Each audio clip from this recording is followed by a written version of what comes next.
Vancha kalpatarabhishya kripa sindhubhya eva cha patitanam pavanebhyo vaishnavibhyo namo namaha. Jai Shri Krishna Chaitanya Prabhu Nityananda Shri Advaita Gadadhara Shivasadi Gaura Bhakta Vrinda. Hare Krishna Krishna Krishna Hare Hare Hare Rama Rama Rama Hare Hare. Hare Krishna, dear devotees. First of all, I would like to thank very much the organizers of this festival for giving me the opportunity to serve all of you.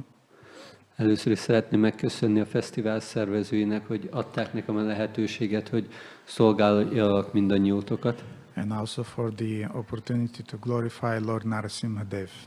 És szintén a lehetőséget arra, hogy dicsőítsem az Úr Narasimha Devet. I also beg the blessings of all the devotees to say something that will please to your hearts. Szeretném az összes baktának a kegyét kérni, hogy olyan dolgot tudjak mondani, ami elégedetté teszi a szíveteket. You can't hear in the back? Yeah. Then it's up to the demigods of sound.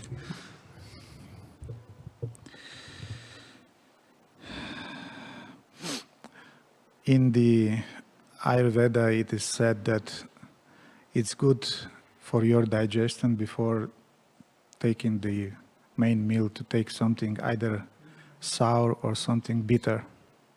Az Ayurvéda azt mondja, hogy étkezés előtt jó egy kicsit keserűt vagy savanyút tenni, hogy akkor az emésztést erősítse. Mm-hmm. And we'll have many wonderful speakers, our spiritual masters. Nagyon sok emelkedett előadónk van, a lelki tanítómestereink. There is something is going on in the back. It's some kind of translation, or they're just talking? No. Okay. Sign language. Oh, I see. Okay. And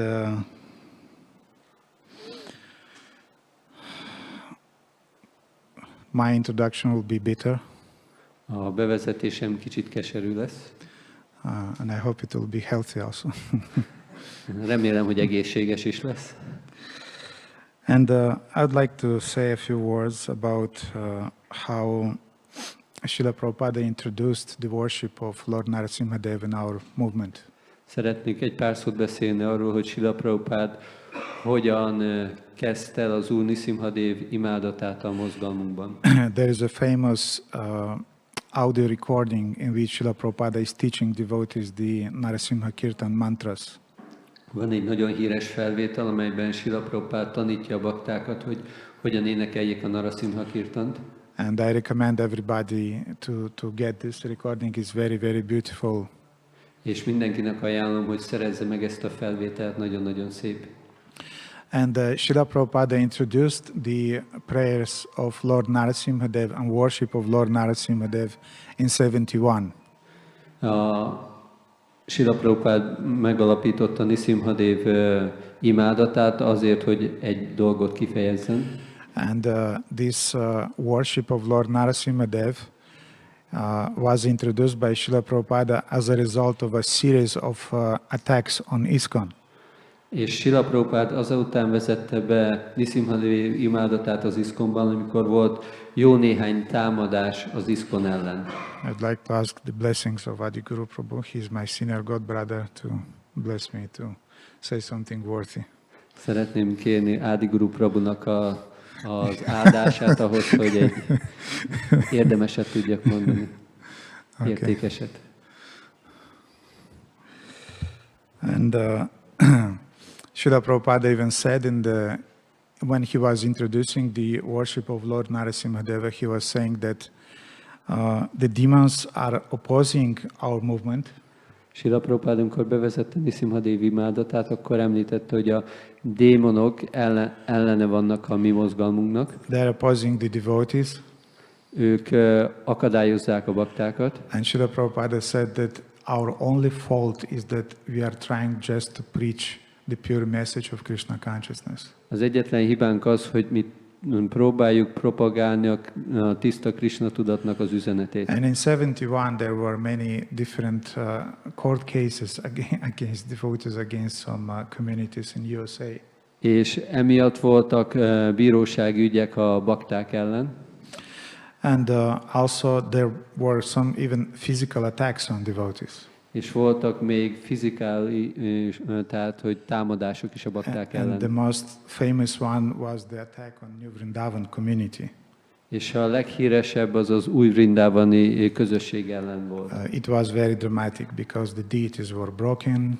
És ez nagyon, nagyon drámai volt, mert a multikat eltörték. Then the temple president, he was made to dig his own grave. Somebody was keeping a shotgun to his head. És a templom prezidentnek meg kellett ásni a saját sírját, mert valaki egy puskát fogott a fejéhez. Some devotees were beaten. Voltak bakták, akiket megvertek. And then when all this info came to Srila Prabhupada, then Srila Prabhupada said, we'll worship Lord Narasimha there for protection. És amikor Srila Prabhupádhoz eljutott ez a hír, akkor ő mondta, hogy akkor fogjuk imádni az Úr Nṛsimha Devet a védelemért. And Srila Prabhupada introduced Lord Narasimha Deva as a deity which has this function of Bhakti Vigna Vinash, which means the one who is removing different obstacles on the path of devotional service of Bhakti. Srila Prabhupád megalapította Nṛsimha Devi imádatát, mert ő Bhakti Vigna Vinashana, aki eltávolítja az akadályokat az odadó szolgálat útján. But it's interesting to mention that Srila Prabhupada envisioned Lord Narasimha Deva not only as the protector of our devotional service, but even as the protector of our bodies, physical bodies. És Srila Prabhupád nem csak azért alapította meg a Nṛsimha Devi imádatát, hogy megvédje az odadásunkat, hanem azért is, hogy megvédje a fizikai testünket. Lord Krishna has a name which is called Krishna Jivana, which means that he is the life of Jiva, and also he is giving life to Jivas. És Krishnának van egy neve, hogy Krishna Jivana, aki a dzsiváknak az élete, aki ad életet a dzsiváknak. It means that he is taking care about the life, physical lives of his devotees also. És ez azt is jelenti, hogy gondoskodik a baktáknak a fizikai életéről is. And generally there are three types of attitudes towards physical bodies. Van alapvetően három fajta attitűd a fizikai testünk felé. First attitude is this kind of like romantic attitude towards body. Dramatic? Romantic. Romantic. Az első, ez a romantikus hozzáállás a fizikai testünkhöz. For example, sometimes when we are taking part in different conferences, mind, spirit, body conferences about health, about psychological well-being. Van, amikor részt veszünk ilyen konferenciákon, hogy test, elme, tudat konferenciák, amik meghívnak bennünket erre. Then we can hear different statements from different people about which actually reflects this romantic attitude towards the body. És ilyen alkalmakkor lehet hallani olyan kijelentéseket, amik erre a romantikus hozzáállásra utalnak. Our glorious body is the sacred temple. A testünk az olyan, mint egy szent templom. It's a cosmic cathedral. Ez a kozmikus katedrális. It was given directly by God to you. Ez Isten által lett közvetlenül neked adva. Is the only motivation. Ami az egyetlen motiváció. For you to enjoy it. Hogy élvezzed ezt a testet. So this is the romantic attitude towards the body, cosmic cathedral. Ez a romantikus attitűd a test felé, ez a kozmikus katedrális. Then we have the opposite attitude towards our body. Van egy ezzel ellentétes attitűd is a testünk felé. It's either one of the indifference or even hate. Az egyik a közömbösség, vagy még a gyűlölet is benne van. There is a very wonderful statement in the 10th canto of Srimad Bhagavatam. Van egy csodálatos kijelentés a Srimad Bhagavatam 10. énekében. Deva samgitam apyante, whatever you may be, a minister, a president, or even a demigod. Lehetsz bármi, egy miniszter, egy elnök, vagy még egy félisten is. Krimi vid basma samgitam. After death, your body will turn. A halál után a te tested azzá fog válni, Either into the worms, vagy megeszik a férgek, stool, or ashes. vagy ürülékké, vagy hamuvá. And of course, this type of verses are liked very much, especially by brahmacharis when they are speaking about women's bodies. És ezt a kijelentést szeretik a brahmacharek, különösen akkor, amikor nőkről beszélnek. And unfortunately, this stupid attitude created, at least in the 90s, created a lot of problems in our movement. És ez a 90-es években egy csomó problémát kreált a mozgalmunkban. In principle, this attitude towards the body is wrong, but especially the attitude towards other sex's body, I mean to women or to men.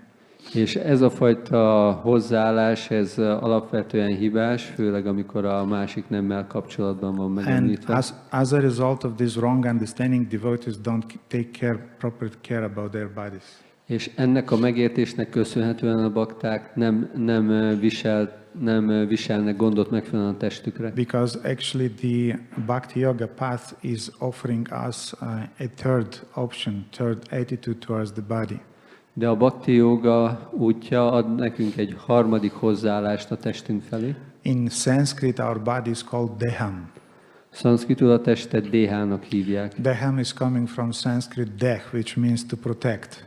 És ez a szanszkrit gyökből ered, a dehből, ami azt jelenti, hogy megvédeni. And to protect Deh, what? Aham, which means to protect the soul. És a deham az azt jelenti, hogy megvédeni a lelket. So in this way, the physical body protects the soul and assists the soul in his journey to spiritual perfection. És a fizikai test megvédi a lelket, és elkíséri az útján. And Srila Prabhupada often said regarding the body. És Srila Prabhupada sokszor mondta a testtel kapcsolatban. He used to say that make the best use of a bad bargain.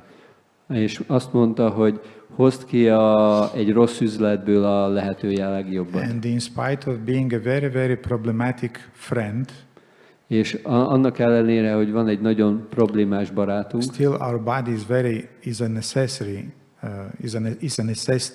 is a very useful friend. És ennek ellenére egy nagyon hasznos barát is tud lenni. And if we have a proper attitude towards our body, then it will help us in our path of self-realization. És hogyha megfelelő hozzáállásunk van a testünkhöz, akkor nagy segítséget kapunk tőle az önmegvalósítás útján. And it becomes like a boat on which the soul is crossing the ocean of material existence. És egy hajóvá válik, amin át tudunk kelni a tudatlanságnak az óceánján. So this tradition of praying to Lord Narasimha Dev for protecting not only our consciousness or our hearts, but also our bodies, is going back in the Shastric times. Ez az elképzelés, hogy imádkozni az Úr Nṛsimha Devhez nem csak azért, hogy megvédje a lelkünket vagy az odadásunkat, hanem hogy megvédje a testünket is, ez visszamegy réges-régre. And today I would like to read and discuss with you a story, very interesting story from Narasimha Purana.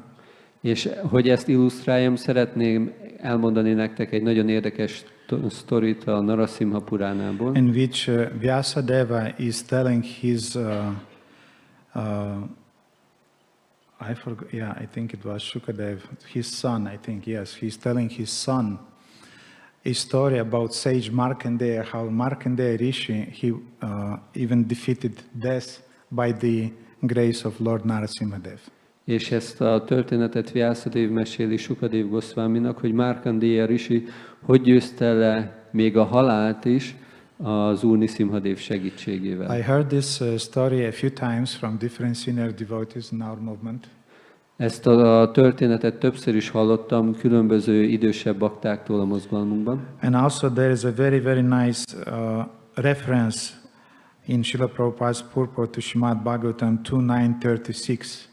És van egy nagyon szép refrén is a Srila Prabhupád könyvében, 29:36. 36. Tehát, hogy 2:9-36-os versben, in which Srila Prabhupada is writing.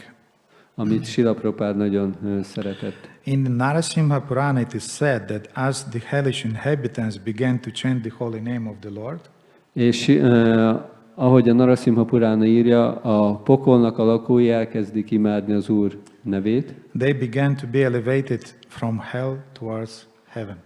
és ezáltal a pokolból fel tudnak emelkedni a mennyekbe. So let's see what is behind this quote, this statement from Srila Prabhupada, and let us get to know this very beautiful story from Narasimha Purana. És nézzük meg, hogy mi rejlik Srila Prabhupád mögött, a kijelentése mögött, amit a Nṛsimha Puránából idéz. So Nṛsimha Purana chapter 7, 8 and 9 is describing how Vyasadeva was talking with his son Shukadeva Goswami. A Nṛsimha Purána leírja a 7., 8. és 9. fejezetben, hogy Srila Vyasadeva hogyan beszélt a fiához, Shukadeva Goswamihoz. And Shukadeva Goswami asked Vyasadeva that I heard that there was a sage who could defeat death. Can you tell me a little bit more about that? Shukadeva Goswami kérdezi az apját, hogy kedves apám, hallottam azt a történetet, hogy egy bölcs le tudta győzni a halált. Esetleg ezt kicsit részletesebben kifejtenéd nekem? And Vyasa said, oh my boy, yes, there was such a sage by the name Markandeya, and he was the son of the sage Mrikandu. Kedves fiam, halld hát, hogy volt egy bölcs, akit Markandeyanak hívtak, aki Mrikandunak a fia volt. And his mother's name was Sumitra. És az anyukájának a neve Sumitra volt. And it's interesting also to know that when Mrikandu and Sumitra, they were, before begetting a child, they were doing very severe austerities and tapasya. És mielőtt Mrikandu és Sumitra gyermeket nemzettek volna, nagyon szigorú vezeklésnek vetették alá magukat. And somehow demigods, they became pleased, but somehow they appeared before sage Mrikandu, and they did not offer just a straight benediction. They gave him a choice. És ha bár a félistenek nagyon elégedettek voltak a lemondásaikkal, nem adtak nekik egy egyenes áldást, hanem adtak nekik egy lehetőséget. And they said that you can choose. You can either have a wise son, but his lifespan will be very, very short. Választhatok a között, hogy lesz egy nagyon bölcs fiatok, akinek nagyon rövid élete lesz. Or you can have a stupid son, but he will live long. De lehet egy ostoba fiatok, aki viszont hosszú ideig fog élni. And we'll not go into that, but Srila Prabhupada, as we know, he is discussing this topic about putra and mutra. És Srila Prabhupád beszél a magyarázatban erről, hogy putra és mutra. It's quite a biological description, so ez egy nagyon biológiai leírás. But anyway, so putra is one who is saving his father from the hell, from put. A putra az a személy, aki megmenti az apját a put nevű pokolból. And Mrikandu, being a sage, he had the choice between what is called Shreya and Preya.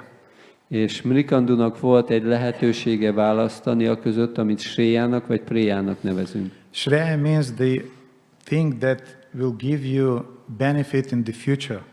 Shreya azt jelenti, ami fog hasznot adni a jövőben. And Preya means now, here and now. És a Preya azt jelenti, hogy most itt fog hasznot adni. And Shudras usually they are choosing here and now. I want to enjoy here and now. Shudrák általában azt válasszák, hogy én élvezni akarok itt és most. But the Brahmana, he have this intelligence to think in advance what will happen in the future. De brahmanák gondolkodnak egy kicsit előre, hogy mi fog történni a jövőben. There was even an experiment, very nice experiment once done by some psychologists. Volt egy nagyon érdekes kísérlet, amit pszichológusok rendeztek. And they gave some kids they gave some candies. A gyerekeknek adtak egyfajta cukorkát. And the teacher said, I'm going out of this room. A tanár azt mondta, hogy ki fogok menni ebből a szobából. And you have to wait 15 minutes. és neked várnod kell 15 percet, If you'll not eat the candies, I'll bring you more. és hogyha ez alatt az idő alatt nem eszed meg a cukorkákat, But if you'll akkor adok többet. If you'll eat this one candy, then that will be your pleasure, just one candy.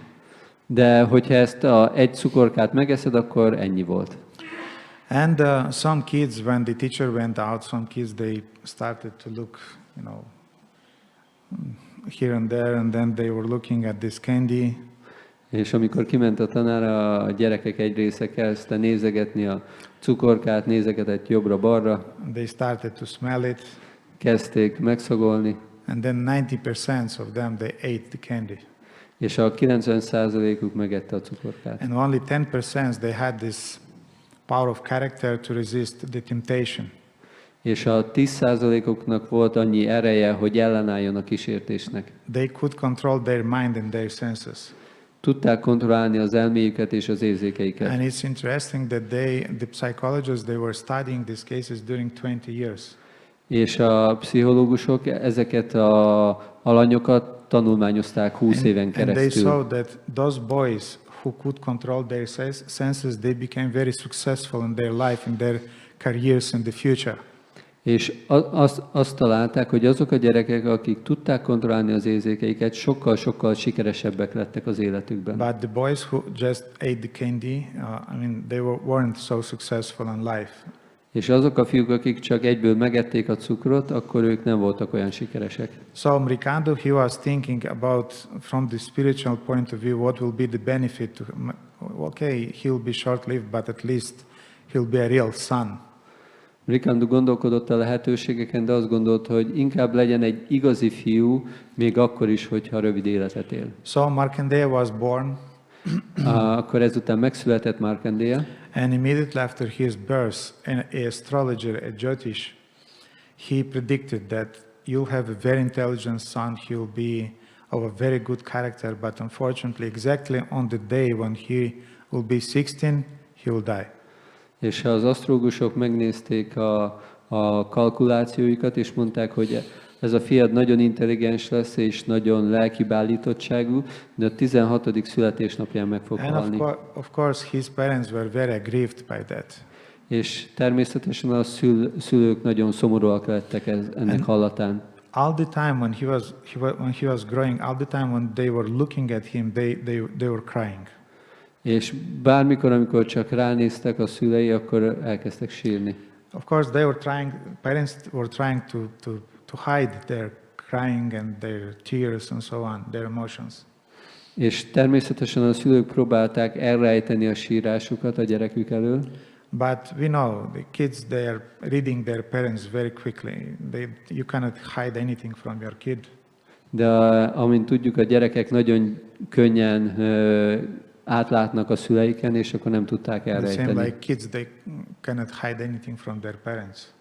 Tehát, hogy a gyerekek elől nehéz elrejteni valamit a szülőknek. And you can imagine it was quite dramatic, quite traumatic for Markandeya to have this kind of sentiments all the time when your parents are looking and they start crying.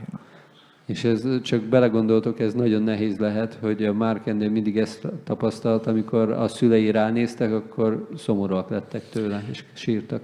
Now, in spite of this prediction that was made by the astrologer, by Jyotish, his father, Mrikando, he carefully performed all the samskaras for his boy in time. Tehát, hogy annak ellenére, hogy az asztrológus ezt a jóslatot mondta, Mrikando minden egyes szamszkárt megcsinált a fiának, amikor eljött az ideje. He sent him to Gurukula, where Markandeya received initiation and he learned, memorized all the Vedas. Elküldte őt Gurukulába, ahol Markandeya memorizálta a sásztrákat, és akkor avatásban részesült. And after complete mastery over the Vedas and having a humble character, when he was a little bit before 16, he came back home. És miután elsajátította az összes védát, és nagyon alázatossá vált, mielőtt 16 éves lett, visszatért a szülei otthonába. And he graduated from the Gurukula. He was very happy, and he expected that his parents also would be happy when he came home. És amikor elvégezte a gurukulát, és azt remélte, hogy a szülei is nagyon elégedettek és boldogok lesznek, amikor visszatér. But his parents, when they saw him, they started to cry. És amikor a szülei meglátták őt, elkezdtek sírni. And at this point, Markandeya decided, let's talk. Now we need to talk. És ezen a ponton Markandeya elhatározta, hogy akkor most ezt meg kéne beszélni. And he straightforwardly, he asked them that, oh dear mother, or dear father, please tell me what's happening. Why all the time you are looking at me, you are crying? És akkor nekik szegezte a kérdés, hogy kedves szüleim, kérlek, mondjátok el nekem, hogy bármikor, amikor rám néztek, miért kezdtek el sírni? Please tell me what is the reason of your grief. Kérlek, mondjátok el, hogy mi az oka a szomorúságotoknak. His father could not talk. És az apja nem tudott beszélni. And his mother started to talk. És akkor az anyja kezdett el beszélni. And she said everything about the prediction that the astrologer made about És him. mindent elmondott a jövendőlésről, amit az asztrológus mondott. And when Markandeya heard this, he remained self-composed. És amikor Markandeya hallotta ezt, akkor nagyon önkontrollált maradt. And he started to console his parents. És elkezdte megbékíteni a szüleit. My dear mother, my dear father, please don't worry. Kedves apukám, kedves anyukám, kérlek, ne aggódjatok. I will defeat death by my tapas, by my austerities. Le fogom győzni a halált az én tapasztjámmal és a lemondásaimmal. And I'll attain the longest, highest longevity. És el fogom érni a leghosszabb elérhető élethozt. And at this point, Markandeya, he showed his character of a Dridhavrata. He was very, very determined person. És ebbe a pillanatban megnyilvánította a Dridhavrata jellemzőt, amikor valaki nagyon-nagyon eltökélt. Dridhavrata is the opposite of a Grihavrata, one who is taking the vow of just to enjoy senses in the frame of his family. És a Dridhavrata ellentéte a Grihavratának, ami azt jelenti, hogy valaki igazából elmerül az érzékei és a családi életnek az élvezetében. Dridhavrata, or as Patanjali is saying, Viryavrata is a vow of a yogi who is taking the vow to attain spiritual perfection. És ez a Dridhavrata vagy a Viravrata, hogy Patanjali nevezi, akkor ez egy fogadalom arra, hogy valaki eléri a legmagasabb szintű tökéletességet. So after consoling his parents in this way, Markandeya, he went to the forest. Miután megnyugtatta a szüleit így módon, akkor Markandeya elment az erdőbe. And he started to search for his grandfather, for Bhrigu Muni. És akkor elkezdett keresni a nagyapja után, Bhrigu Muni után. And he searched in the woods, in the ashramas of different yogis. És meglátogatta az erdőben különböző jogiknak az ashramját. And finally he found Bhrigu Muni. És végül megtalálta Bhrigu Munit. And when Bhrigu saw his grandchild, he was very happy to see him. És amikor Bhrigu Muni meglátta az unokáját, nagyon megörült neki. But just by glancing at him, és csak azáltal, hogy megpillantotta, he became stunned. És azáltal csak így megdermett. And Markandeya was thinking, oh no, here we are again. És akkor Markandeya gondolta, hogy megint ugyanaz a dolog történik. And but he kept quiet. És de csendben maradt.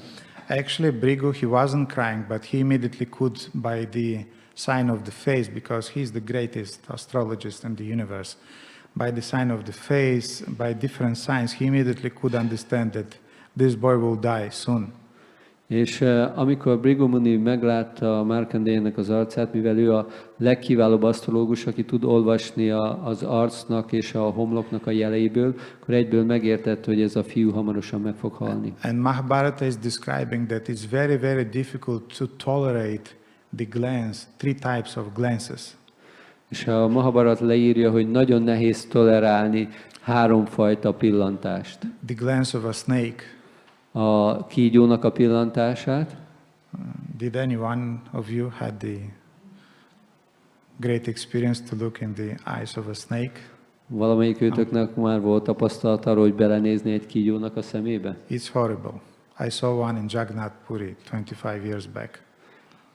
Én egyszer voltam ilyen helyzetben 25 évvel ezelőtt Jagannath Puriban. It's a long story, but it's horrible, really horrible. Ez egy hosszú történet, de ez nagyon horrorisztikus.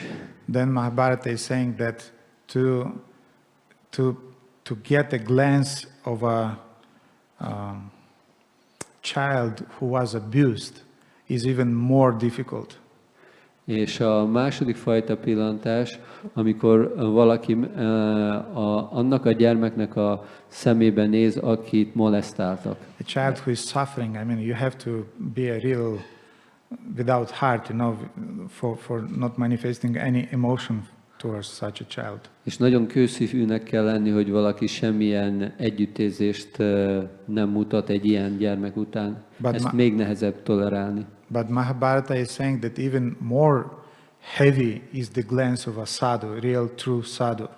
És a Mahabharat mondja, de még ennél is nehezebb egy igazi szádunak a pillantását different disciples of Srila Prabhupada, they used to tell about their first experience when their eyes met with their glances met with the glance of Srila Prabhupada.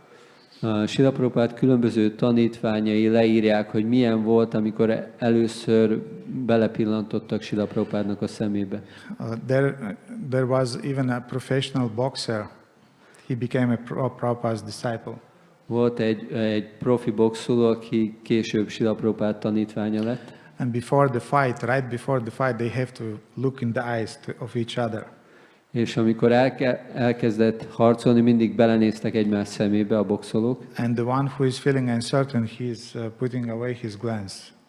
És általában az vesztett, aki nem tudta állni a másiknak a tekintetét. And he decided that this is how I'll test Swamiji. És akkor gondolt, hogy így fogom tesztelni Swamijit. I will look into his eyes. És belenézek a szemébe.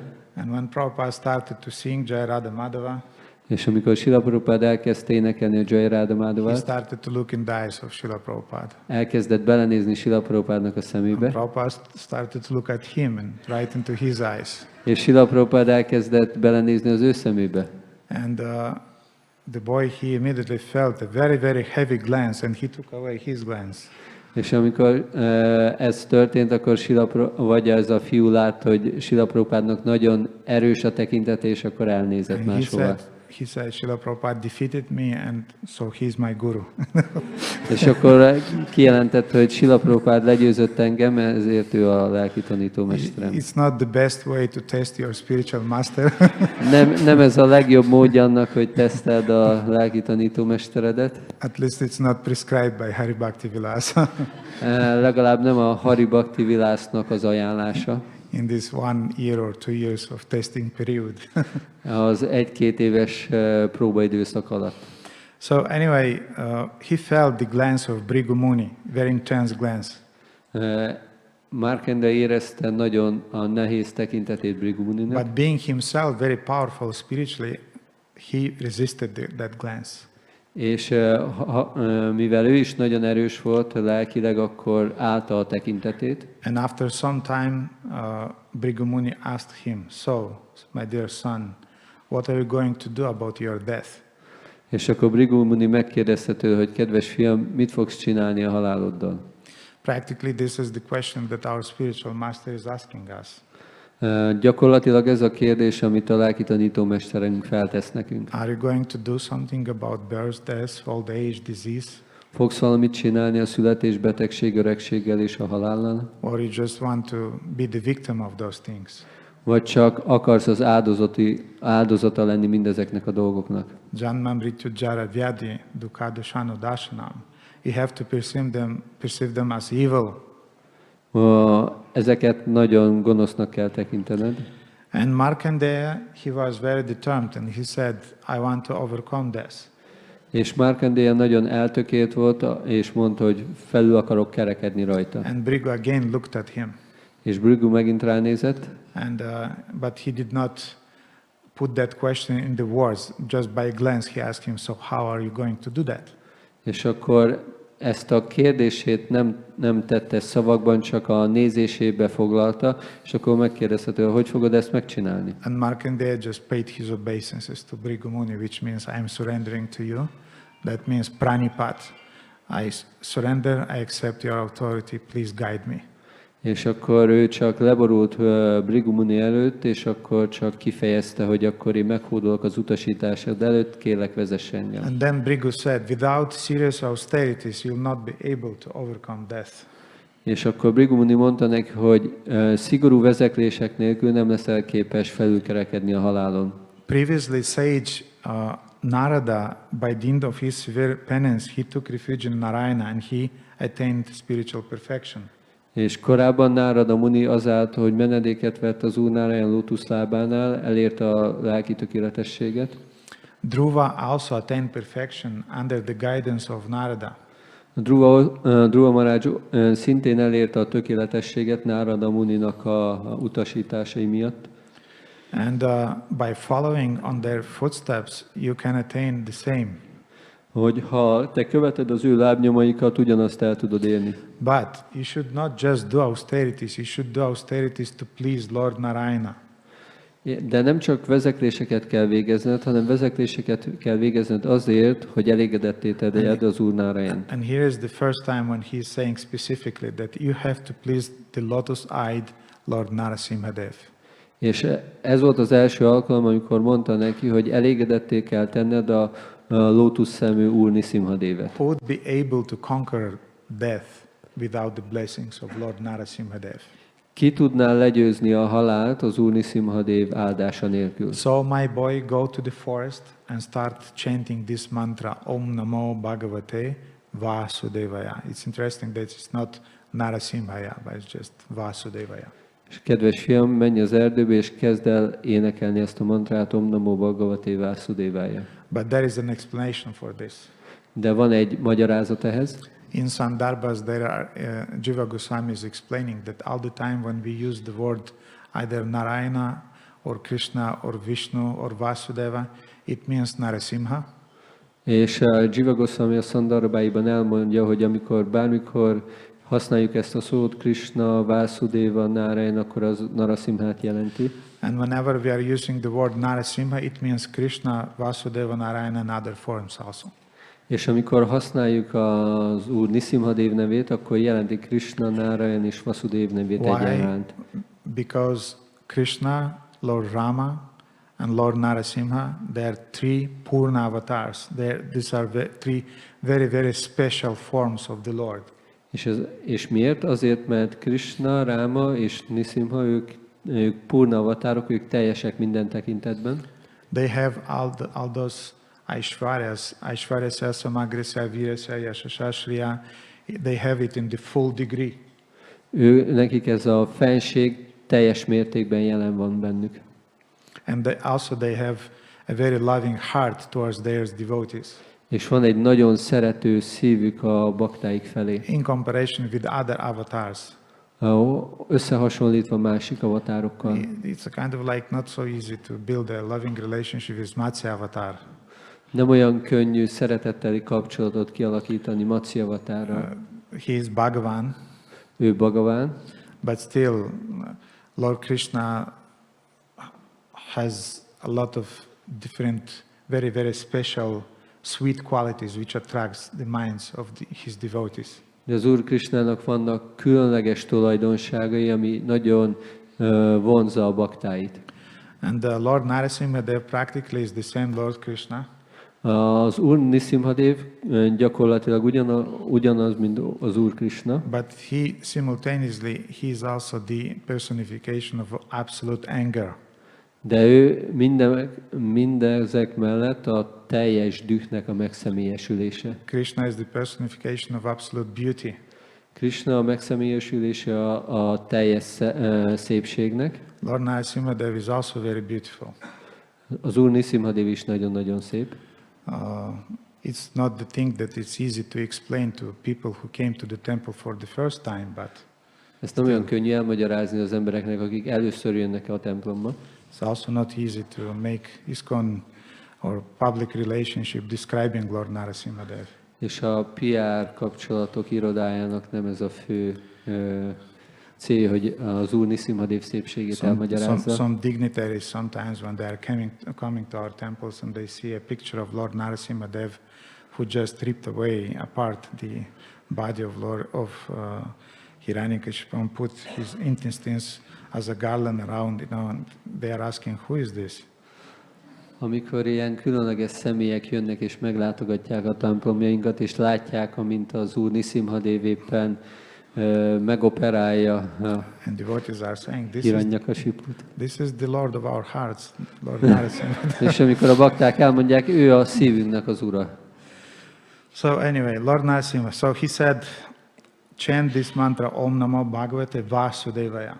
És akkor mondta neki, hogy vibráld ezt a mantrát, Om Namo Bhagavate Vasudevaya. So thus advised by his grandfather Bhrigu, Markandeya, he went to the river, to the bank of the river Tungabhadra. És miután megkapta a nagyapjának, Bhrigu Muninak az utasítását, elment a Tungabhadra folyónak a partjára. And he followed all the prescriptions that he got from his grandfather. És követte az összes előírást, amit kapott a nagyapjától. He installed a deity in the forest. Beállított egy múrtit az erdőben. And without food, without even sleeping, he started to meditate on that deity. És anélkül, hogy evett volna, anélkül, hogy aludt volna, elkezdett meditálni ezen a múrtin. He worshipped him daily with flowers. Minden nap imádta őt virágokkal. Keeping his mind and his senses under full control. Az elméjét és az érzékeit teljes kontroll alatt tartotta. And with great devotion he chanted Om Namo Bhagavate Vasudevaya. És nagy odadással énekelte Om Namo Bhagavate Vasudevaya. And Markandeya continued this practice for some time. És Markandeya folytatta ezt a gyakorlatot egy ideig. And finally he attained perfection of the mantra. És végül elérte a mantrának a tökéletességét. It's called mantra siddhi. Ezt mantra siddhinek hívják. It means that by chanting that mantra you are able to invoke the deity of the mantra that you were meditating upon. És a mantra siddhi azt jelenti, hogy a mantrázás által képessé válsz arra, hogy meghívjad a múrtinak a személyiségét. And when the exact day of his death came, és pont azon a napon, amikor a halála pillanata történt volna, in the morning Markandeya he took his bath. Azon a reggelen Markandeya elvégezte a reggeli fürdőjét. And keeping the form of Lord Narasimha Dev in his heart and his mind, he started to invoke the mantra very intensely. És ezután akkor az elméjében és a szívében megidézte az Úr Nṛsimha Devet, és mondta a mantráját. And during his meditation, or meanwhile, 3 demons or 3 servants of Lord Yamaraj appeared on the scene. És mi alatt mondta a mantráját, Yamarajnak a 3 szolgája megjelente a színen. And they wanted to take the soul of sage Markandeya out of the body. És akarták vinni a Markandeya lelkét, ki akarták venni a testéből. Simultaneously, few Vishnudutas also appeared on the scene. És ugyanekkor néhány Vishnuduta is megjelent a színen. And with their clubs they started to beat those Yamadutas. És a buzogányukkal elkezdték elverni a Yamadutákat. Then fleeing away in fear, the Yamadutas, they cried out. They said, és a Yamaduták elkezdtek kiabálni, hogy akkor mit csináltok itt. For now we are retreating. És akkor mondta, hogy most nekünk dolgunk van. But we will call the personification of death. És akkor most meg fogjuk hívni a halálnak a személyiségét. Death is the absolute power in the universe. Everybody dies, so you'll die too. És akkor meghívjuk a halálnak a személyiségét. Itt az univerzumban mindenkinek meg kell halnia, és ti is meg fogtok halni. Death obviously will defeat you. A halál le fog győzni benneteket. And then Vishnudutas replied. És akkor Vishnuduták válaszoltak. We are not afraid because we'll be saved by our Lord. Mi nem aggódunk, mert mi meg leszünk mentve az Urunk által. And Markandeya also will be saved because he chanted purely the holy name of the Lord. És Markandeya szintén meg lesz mentve, mert ő tisztán énekelte az Úr szent nevét. So after some time, the death personified appeared on the scene. És egy kis idő múlva a halál személyisége megjelent azon a helyen. Vedic tradition doesn't describe a lot about Mara or about the Lord of Death, personification of death. Usually it's talking about Yamaraja. És általában a halál személyiségéről nem olyan sokat írnak, általában Yamarajról írnak. Buddhist tradition is describing Mara more. De van több leírása Marának a személyiségéről. But when death appeared, she tried herself, or himself, I don't know, she's a woman, she's a man, anyway. Death tried to take the soul of Markandeya.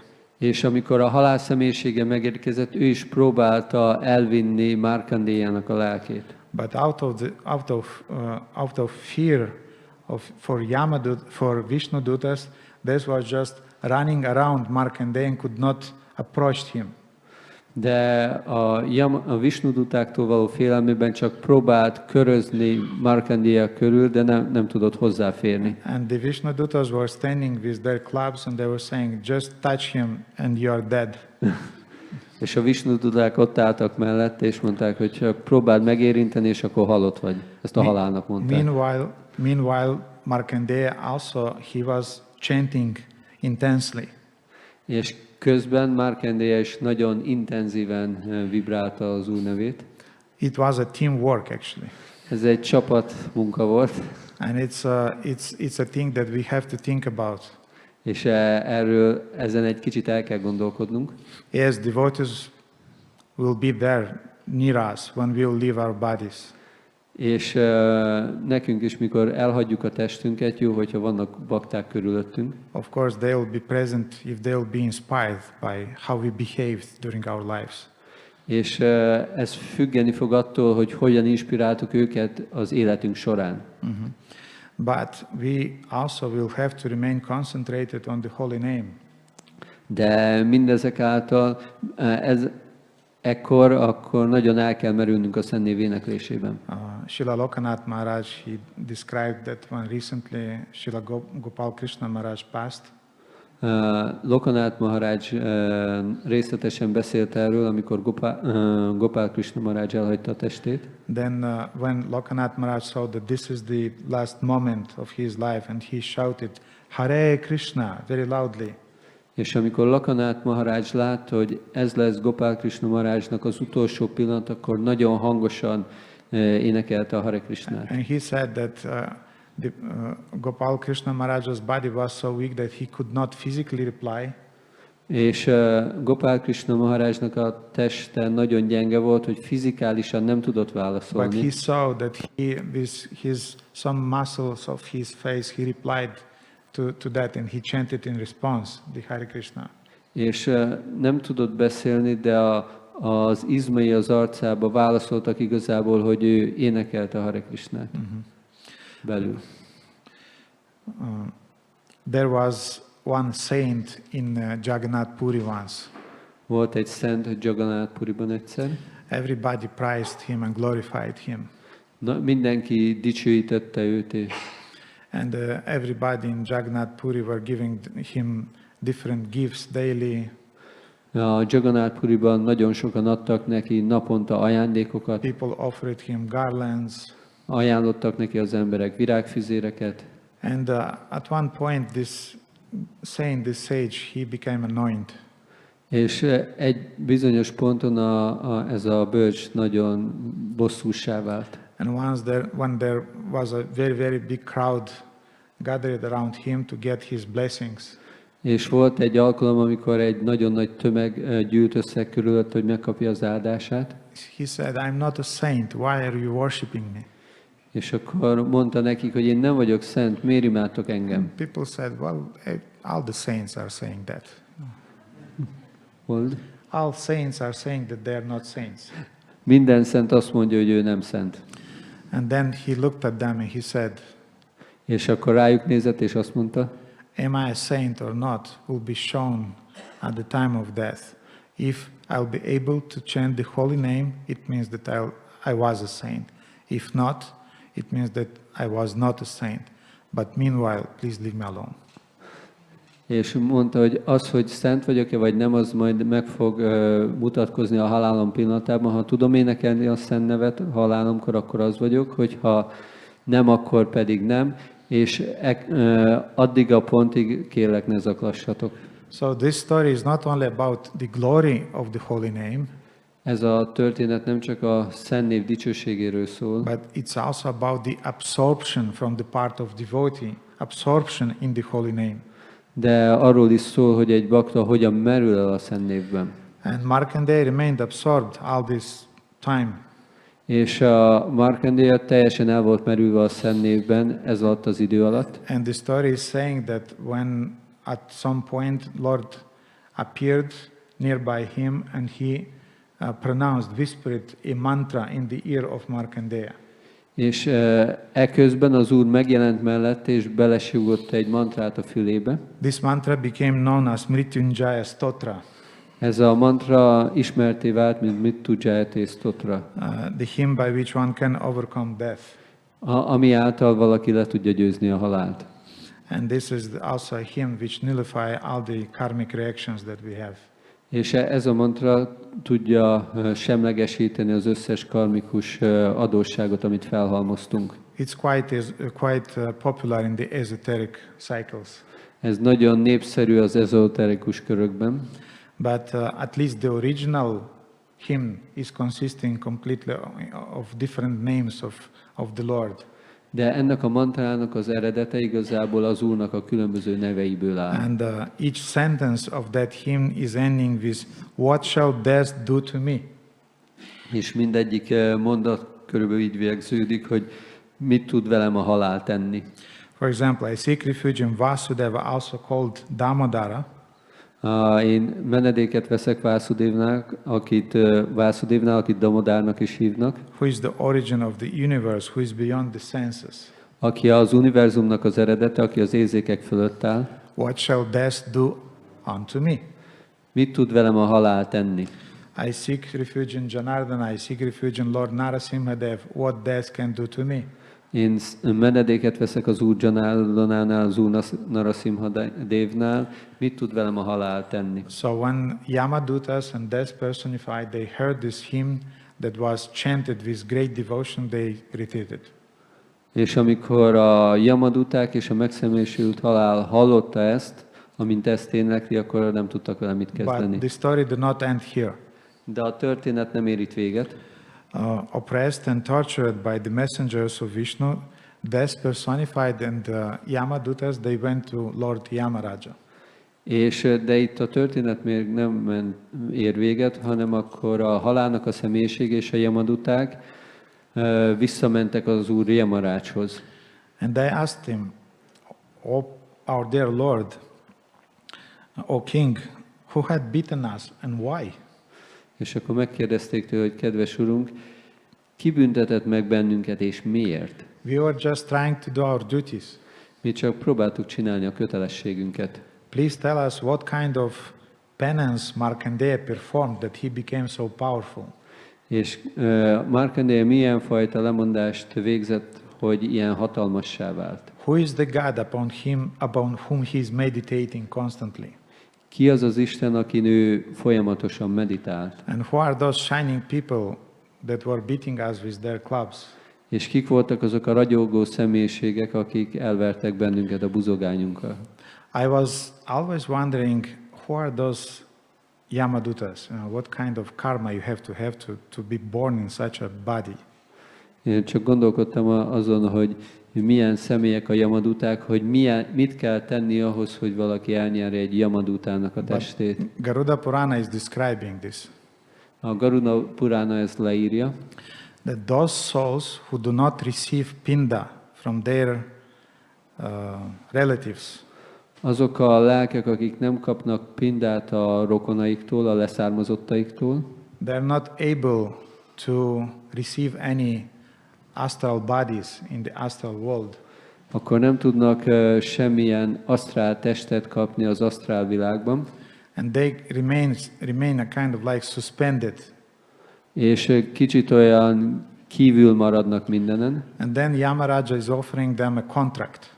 És akkor Yamaraj ajánl nekik egy szerződést. That look, you need a body in order to go further to the higher planets.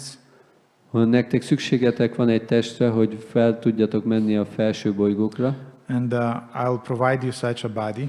Én garantálok nektek egy ilyen testet. But you'll have to work for me for some hundreds or thousands of years, celestial years.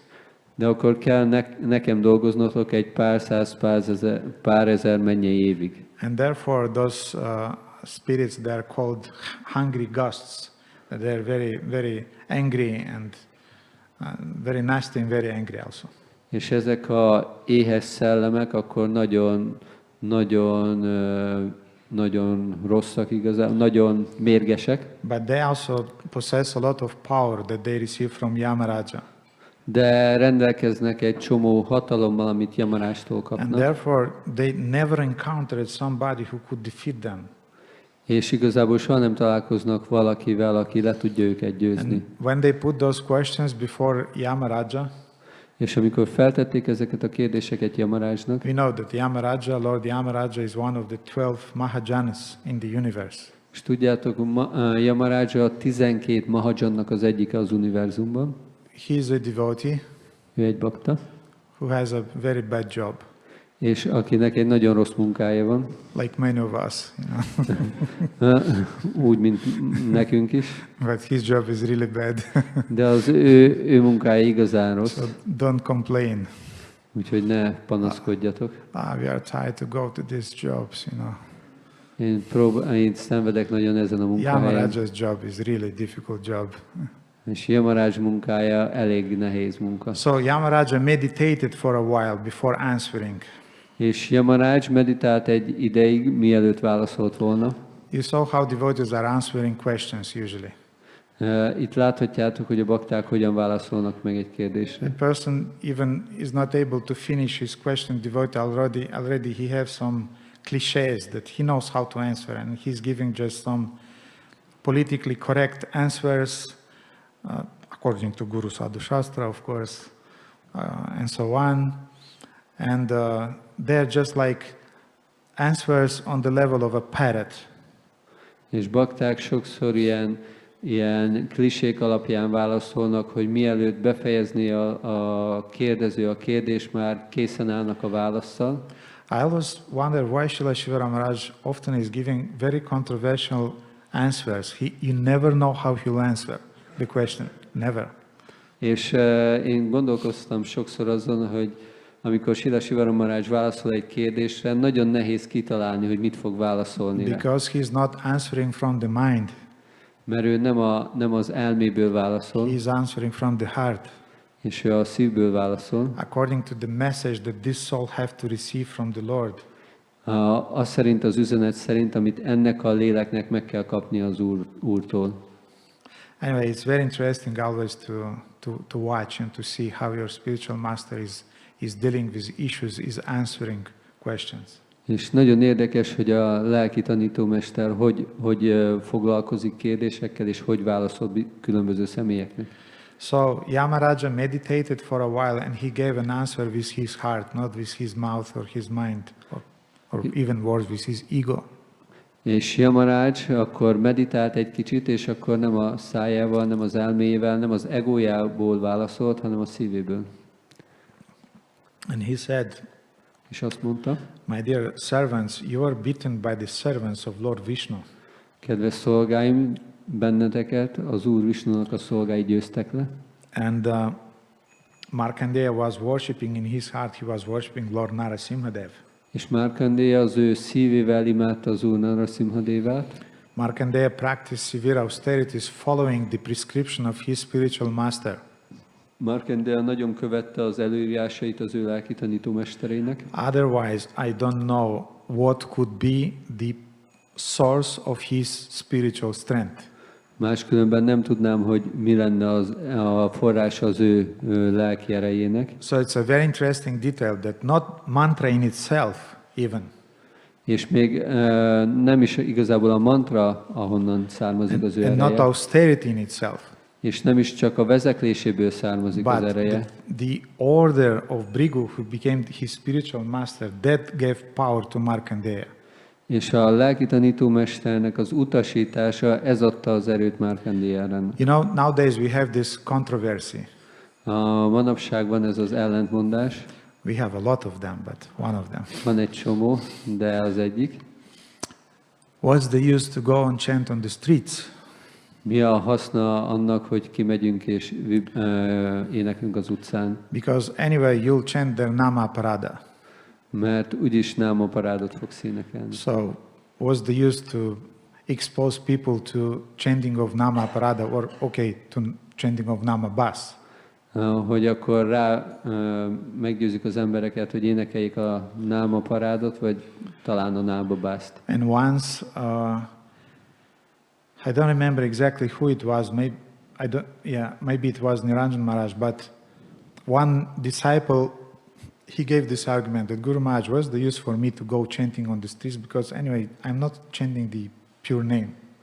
És akkor megkérdezte, nem vagyok benne biztos, hogy kitől, talán Niranjan Maharajtól, hogy Guru Maharaj, mi a haszna, hogy kimegyek az utcára énekelni, úgyis nem fogom a tiszta szent nevet énekelni. And Maharaj said, if you go alone and chant because you want to do that, hogyha egyedül mész azért, mert te akarod ezt csinálni, yeah, it could be Namaparad. akkor lehet, hogy námaparád lesz. But if you are going to do that because I'm telling you to do that, De hogyha azért csinálod, mert én mondom neked, hogy csináld then ezt, by following the order of your spiritual master, your chanting will have potency. hogyha ezt úgy teszed, hogy követed a lelki tanítómesterednek az utasítását, annak az éneklésnek lesz And hatása. this is how preaching is working. Így működik a prédikálás. If we will look at ourselves, we wonder sometimes why people accept Krishna consciousness. Hogyha magunkban nézünk, akkor gondolkodunk rajta, hogy lehet, hogy az emberek elfogadják a And Krishna neophytes tudatot. very quickly they became enchanted by themselves. És a kezdők gyakran elbűvölve lesznek saját maguk által. But we should not forget that our preaching has potency to the degree that we are following the order of spiritual master. Mindig emlékeznünk kell arra, hogy a prédikálásunk addig lesz, és annyira lesz hatékony, amennyire követjük a lelki tanítómesterünknek az utasítását. People are transformed and become devotees not because of us. Az emberek nem azért változnak meg, mert mi olyan csodálatosak I vagyunk. saw recently an interview of Navina Nirada Prabhu who was telling about some stories about book distribution. Egy kis idővel ezelőtt volt szerencsém beszélni Navadja Nirada Prabhuval a könyvosztásról, And a devotee asked him about some very successful projects in which he took part. és kérdeztek tőle olyan projektekről, amik nagyon sikeresek voltak mostanában. Navina Nirada Prabhu said a thing that really inspired me. És Navina Nirada Prabhu mondott valamit, ami nagyon inspirált engem. He said, well, it was a teamwork, Azt mondta, hogy ez egy csapatmunka volt, and those projects were successful because I took away my ego, I stepped away. és ezek a projektek azért voltak sikeresek, mert sikerült az egómat a útból So it's a kivenni. subtle point that we don't consider that we are the doers. És ez van egy nagyon finom pont, hogy ne tekintsük magunkat a cselekvőnek. We follow the order of our spiritual master, and then all those services and things that we are doing, they have potency. Hogyha követjük a lelki tanítómesterünknek az utasítását, minden, amit csinálunk, akkor megtelik potenciálban. So Yamaraj said that he became successful because he followed the order of Bhrigu Muni. Yamaraj mondta, hogy azért lehetett sikeres Markandeya, mert ő követte az utasítását az ő lelki Otherwise, I tanítómesterének. don't see any power, any source of his strength and power. Máskülönben nem látok semmi más forrását az ő erejének. Now, also sometimes we have a uncertainty, a doubt, Néha lehet ezzel kapcsolatban egy kétségünk. and it's a question to you. Ez egy kérdés hozzátok. Is it possible for devotees to go to hell or not? Lehetséges-e a baktáknak, hogy elmennek a pokolba? Who have this uncertainty, this doubt sometimes? Kinek van ezzel kapcsolatban kétsége néha? I do have it quite often. Nekem van néha. So it's Bhrigu Muni, not Bhrigu, but Yamaraj now will reply to this doubt. Yamaraj most válaszol erre a kétségre. He's saying that when a man in his heart constantly meditates upon the lotus-eyed Lord Vishnu, Yamaraj mondja, hogy amikor egy ember mindig meditál a lótuszszemű Úr Visnun, who is always very kind to his devotees, aki mindig nagyon kedves a baktáihoz, who is able to punish him? Ki képes őt megbüntetni? Even death cannot punish him. Még a halál se tudja őt megbüntetni. So all of you great sinners, and he was addressing the Yamadutas.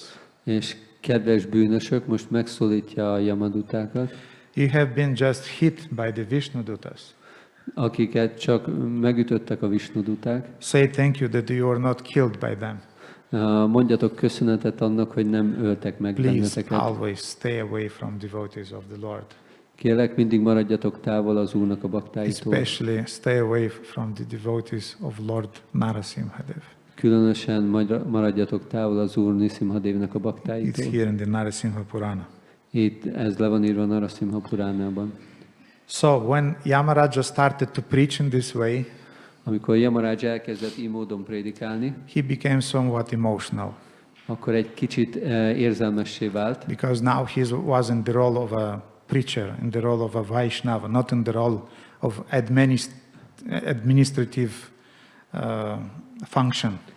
Ő most nem az adminisztratív pozíciójából beszélt, hanem egy Vaishnava pozíciójából egy prédikátor. It's the most difficult thing in our services in ISKCON. Ez a legnehezebb szolgálat az ISKCON-ban. You have to be a preacher. Neked egy prédikátornak kell lenned. You have lenned. to be a shiksha guru. Egy shiksha gurunak kell you lenned. You have to be a father. Egy apának. You have to be a psychologist. Egy pszichológusnak. You have to be a policeman. Egy rendőrnek kell lenned.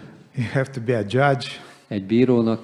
You have to be everything for the same devotee. És a bakták, ugyanannak a baktáknak egy csomó szerepbe kell megjelenned. Young devotees sometimes they're completely confused. És a fiatal bakták ettől teljesen meg tudnak zavarodni. I also was quite confused when sometimes Guru Maharaj was talking with me. Én is néha meg voltam zavarodva, amikor a lelki tanítómesterem beszélt hozzám. Seeing my confusion, he used to say. És amikor látta a zavarodottságomat, azt szokta mondani. That Radha Govinda, now not your spiritual master Shiva Swami is talking with you, now your GBC is talking with you. És akkor mondta nekem, hogy most nem a lelki tanítómestered Shiva Swami beszél hozzád, hanem a GBC-t beszél hozzád. So this changing of heads is difficult for those who change them, and also for devotees, young devotees. Akinek cserélnie kell a kalapjait, annak se könnyű, és azoknak se, akik hallgatják őt. So Yamaraj now he changed his hat. He became the preacher, Yamaraja. És akkor Yamaraj most lecserélte a kalapját, most a prédikátor Yamaraj beszél. And Yamaraja looked down in the hell where were a lot of sinful souls suffering. És a Yamaraj lenézett a pokolra, ahol nagyon sok bűnös személy szenvedett. And overtaken by great compassion, Yamaraj looked at them and said, és nagyon mély együttérzést érzett irántuk, és akkor azt mondta, Oh, you sinners, why are you suffering in hell? Kedves bűnösök, miért szenvedtek itt a pokolban? Why did it not adore the name of the Lord during your lifetime?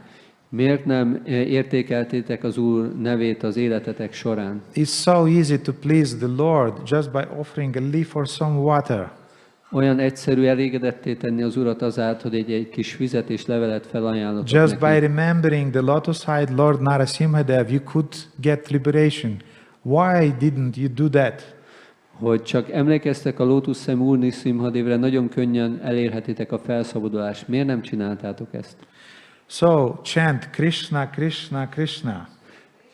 Vibráljátok Krishna, Krishna, Krishna.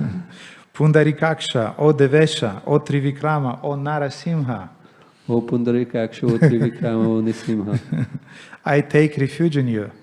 Menedéket veszek nálatok. And when the inhabitants of hell, they heard these words and these names, they started to chant those names and they got liberated. És amikor a pokolnak a lakói hallották ezeket a neveket, és elkezdték énekelni, akkor felszabadultak. And this ezek is által. exactly the quote that Srila Prabhupada quoted in the second canto of Srimad Bhagavatam. És ez az a idézet, amit Srila Prabhupada idéz ebben a második ének magyarázatban. And Yamaraj then noticed that the fire in the hell stopped. There was no fire anymore in the hell. És amikor Yamaraj ezt mondta, akkor a tűz kialudt a pokolban. The hell was full of a cool breeze, you know. Akkor a pokol nagyon hűvös szellővel telt meg. Everything was in disarray. És akkor kialudt ez a nagy tűz ott. Like in our brahmachari ashramas sometimes, you know. És olyan volt, mint a brahmachari ashramunk néha. And he instructed his servants. És akkor utasította a szolgáit. Never, ever approach devotees of the Lord. Soha ne menjetek az Úr baktáinak a közelébe. I am appointed by Lord Brahma. Engem az Úr Brahma nevezett ki, To judge the sinful souls. hogy megítéljem a bűnös lelkeket. I punish those persons who disregard Sri Guru and Lord Hari. Azokat a bűnösöket büntetem meg, akik figyelmen kívül hagyják Sri Gurut és az Urat. So, from one side, devotees don't go to hell. Tehát, hogy egy szempontból a bakták nem mennek a pokolba. From another side, De egy másik szempontból, they do if they disregard the orders of the spiritual master. hogyha figyelmen kívül hagyják a lelki tanítómester. And then Yamaraj said, utasítását. even I am meditating on the devotees of the Lord to get purified. És Yamaraj azt mondja, hogy még én is az Úr baktáin meditálok azért, hogy I'm megtisztuljak. never independent. I'm always dependent on Krishna. Én soha nem vagyok független, én az Úr Krishnán függök. And then he's finishing this story by saying, És így befejezi a történet azáltal, hogy ezt mondja. Satyam, punah satyam, utshipya bhujam uchete, vedat shastram param nasti nadeva keshavat param.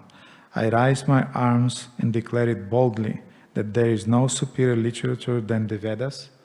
Én magasra emelem a kezemet, és bátran kijelentem, hogy nincs felsőbbrendű írás a védáknál. There is no superior form of God than the form of Lord Krishna. Nincs magasabb rendű úr az Úr Krishnánál. Satyam, satyam, punah satyam. This is the truth, this is the truth, this is the truth.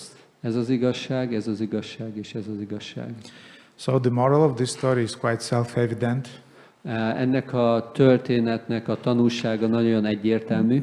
And anyway, we don't have time to elaborate on the moral of the story. Nincs több időnk, hogy ezt kifejtsük. But if devotees will have some questions, we can talk outside. Hogyha a baktáknak van kérdésük, akkor kint tudunk erről még beszélni. But please don't miss the kirtans.